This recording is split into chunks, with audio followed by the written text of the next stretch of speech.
was bound to happen, and this week it did. Another big TV name is facing questions over his war coverage claims. NBC's Brian Williams is sitting on the bench for 6 months because of his exaggerations. And now Bill O'Reilly of Fox News is under the media glare. Mother Jones magazine reports that for years, O'Reilly has recounted dramatic stories about his war reporting that don't withstand scrutiny. Hi, I'm Bill O'Reilly. One of the things I've always found endearing about Bill O'Reilly is the fact that he acknowledges his own ego. I bloviate, but, I bloviate about stuff I've seen. They bloviate about stuff that they haven't. But not so fast. Mother Jones magazine says O'Reilly does bloviate about things he hasn't seen, pointing to this interview he did on Hampton's TV. And when the Argentines surrendered to the British, there were riots in the streets of Buenos Aires. And I was out there pretty much by myself because the other CBS News correspondents were hiding in the hotel. CBS's Bob Schieffer, who was also there, takes issue with that. Mother Jones also points out O'Reilly easily slips between being in Buenos Aires and actually being in the Falkland Islands, where war was being waged. Because I was in a situation one time in a war zone in Argentina in the Falklands. CBS News says no American reporters ever made it onto the Falkland Islands. O'Reilly is firing back, telling Politico that the Mother Jones story is a piece of garbage and that writer David Corn is a liar and a despicable gutter snipe. Meanwhile, in a twist, O'Reilly was one of the few big-name stars who said he understood why Brian Williams let his tale get out of hand. A journalist will say, okay, I was there, and then this story, to make it more dramatic and interesting, will emerge. Right. And that's what he did. CNN's media observer Brian Stelter says this may be just the beginning. And I wondered at the time, were we going to see other television news stars subjected to the same level of scrutiny that Brian Williams has been subjected to? Well, now the answer is yes. Knowing Bill, we haven't heard the last of this. All right, here to hash this out are Adam Riley of WGBH News, Marjorie Eakin, also of WGBH News and Crux, Dante Ramos of the Boston Globe, and Dan Kennedy of Northeastern University. Well, I'm going to be tape recording those talking points tonight on The Factor because I'm sure Bill is going to be firing back at this guy, Mr. Corn, who he claims is also disgruntled. He used to be a contributor to Fox News.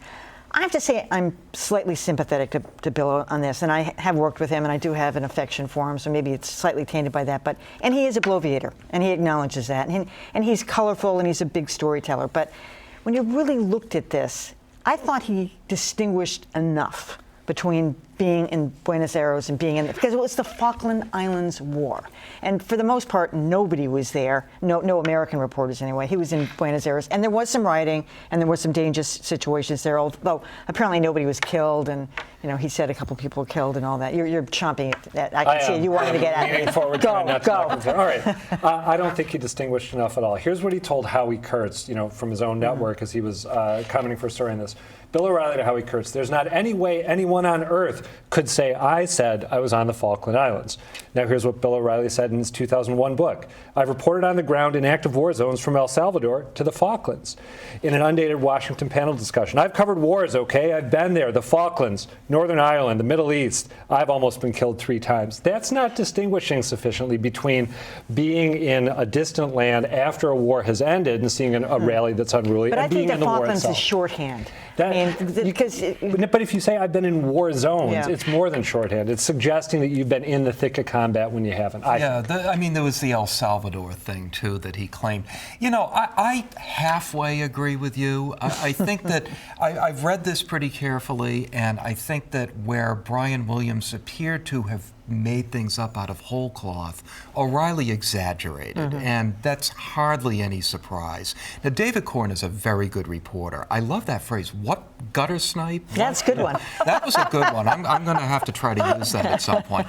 I do think O'Reilly is guilty of exaggerating. It doesn't seem like he made something up out of whole cloth.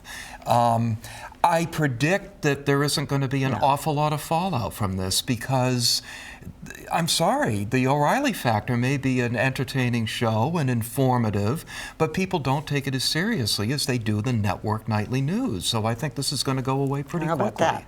This is where we see the genius of Stephen Colbert's parody of a Fox News anchor, because it's, as Dan said, it's partly entertainment, it's partly newsiness, and he in that clip that we just saw, explains his motivation, meaning that you exaggerate and it gets a little bit bigger. It's as though he's created this semi-fictitious character based loosely on himself and his own experiences in the same way that Stephen Colbert did. And it comes across as an exaggerated version of what he did. It's what he did plus about 20%. Yeah. Do you think it's a lie, though?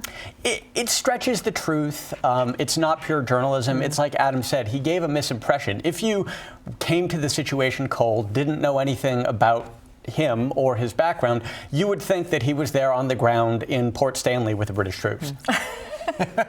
Well, I'm with you, and you, Dante, to a certain degree, too. I don't think this is the same as the nightly news because it's Fox News, and they've just been, from when I tune in, I hear a lot of things on Fox News that I don't think are based in planet Earth, so I don't have that same expectation from them as I do otherwise. He also stood up for Brian Williams, which is kind of, not kind really. of. Well, he went after him again later after he left, but initially he did, talking about the exaggeration kind of thing.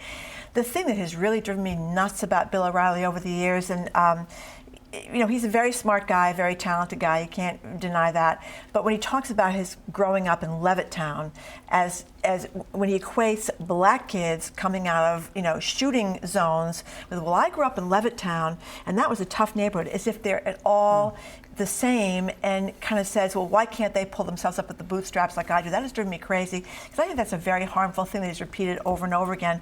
The war stuff, yeah, well, I can't say, as I said, I don't respect Fox News. So I don't. The thing is, this has been out there a long time because Bill O'Reilly has made these claims for years and years, and people have kind of questioned this in the past, but it didn't seem to rise to the occasion. I think one reason that might be the case is that he sort of backed away from it. He went from the statements that I read at great length at the outset to sort of saying, I was in a war situation in Argentina during the Falklands War in 2004. So I think he might have realized at some point, hey, I'm being a little fast and loose with this. I got to tone it down. And it's a little bit of a shame because the situation itself that he was in, that wasn't a low adrenaline situation. It wasn't as though no one is at risk. And so, there's no advantage in a way in playing that up because, it stands for itself if you were to portray it accurately. The worst thing he said was that all the other CBS News correspondents were hiding in their hotel. That really rankled them. And I don't blame them, but that is part of his O'Reilly persona. did get big-footed because he was a nobody when he first went to the network, and they took all his footage and gave it to Bob Schieffer, and you can see the report. But that's how, if I went and reported on some dramatic event when you were hosting and I came back,